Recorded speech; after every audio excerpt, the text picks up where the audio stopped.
अच्छा,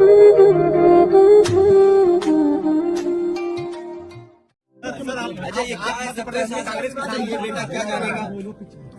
परिवार में कितनी आजा ये बताइए, गाड़ी उठा ले गए, ये परिवार चाहता था कि हमें चाय पिला दे, हम इसके घर आए।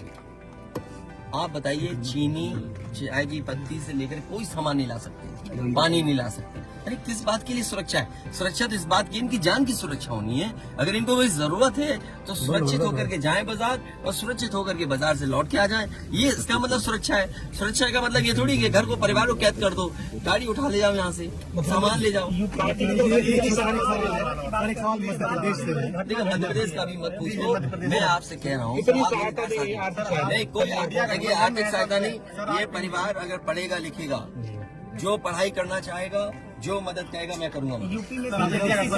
इस परिवार की हम मदद करेंगे, और मैं सरकार से कहूंगा कि अगर वो सरकार मदद करती है तो दोनों परिवार की मदद करें। सर, जो इंडिया गठबंधन में मध्य प्रदेश परिवार से मिलने गए, वहाँ एक भी सदस्य नहीं, इसको क्या मानेंगे? देखिए, मेरी जिम्मेदारी ये है, देखिए मैं जानता हूँ यार, नवीन भाई तो, और ये बात आप भी जानते हो, और जब मैं पहुंचा हूँ तो मैंने वो बाइट भी सुनी है, एक चैनल के माध्यम से कुछ खबर आई, हालांकि मैं सिग्नल या उसके नेटवर्क न आने की वजह से मैं नहीं सुन पाया। जो बात मुझे समझ में आई कि वो परिवार नहीं मिलना चाहता, ये उसकी भावना है, और उसको उसकी बेटे की भावना नहीं हो सकता हो। कुछ ऐसे नेता हैं जो उसको समझा रहे होंगे कि तुम मत मिलना, तुम उनको नीचा दिखा दो, अपमानित कर दो। सवाल ये नहीं, हम किसी के भी दुख में शामिल होने आए हैं। इसीलिए मैंने कहा, आपने जब बुलडोजर से किसी की माँ और बेटी को जला दिया गया और बुलडोजर चल गया, आप उस परिवार के उस बेटे से मिलने नहीं गए। उस बेटे को इस सरकार ने ठंड में नंगा किया था। अरे हम तो कहते हैं उस बेटे से तुम क्यों नहीं गला मिलते हो जाकर, क्यों नहीं मिलते जाके सरकार? मैं आर्थिक सहायता इस परिवार की भी, और अगर वो परिवार कहेगा तो मैं उस परिवार की भी मदद करूंगा।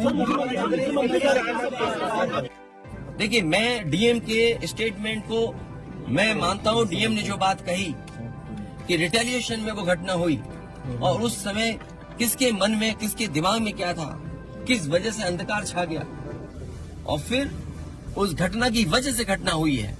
और घटना वो भी गलत है, घटना ये भी गलत है।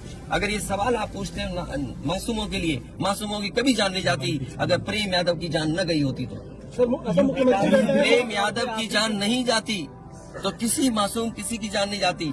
आखिरकार सरकार क्यों इस बात को छिपाना चाहती है कि प्रेम यादव को बुला करके मारा, और किसने मारा, धारदार से कैसे मारा? और यही नहीं, आप बताइए, सुल्तानपुर में क्या एक ब्राह्मण डॉक्टर को ड्रिल से नहीं मार दिया? ड्रिल से, क्या ड्रिल से नहीं मारा? क्या उनके परिवार के बच्चों को आपने गले लगाए? क्या उनके परिवार के सदस्य अस्पताल मिलने गए? क्या आपने सोशल मीडिया के लिए वो तस्वीरें खिंचवाई कि उनसे गले मिलते हुए तस्वीर खिंचा लें? मैं जानता हूँ दुख किसी के जाने का, किसी के खोने का। आज हम जरूर इस परिवार के साथ हैं, या और लोग हैं, लेकिन जब वो अकेले बैठेंगे, कभी याद आएगी उनके परिवार के सदस्य की, तो उन पर क्या गुजरेगी, सोचिए आप। क्या बेटियां उसकी छोटी, क्या बुलडोजर चलेगा? ये जनता रोक देगी बुलडोजर को। और सवाल ये नहीं है, सवाल ये नहीं है, एक मिनट हो जाएगी ना सवाल। मैं बैठा हूँ, ये जो बुलडोजर चलाने की भाषा है, जो बुलडोजर चलाने की संस्कृति है, ये मत समझिए बुलडोजर में दिमाग नहीं होता है। अगर बुलडोजर न्याय देने लगा तो अगली सरकार भी यही करेगी। इसलिए मैं सोचता हूं कि अगर आप योगी हैं, योगी की परिभाषा यही है, दूसरे का दुख अपना दुख समझे। आप अपना गिराते हैं तो मुआवजा लेते हैं।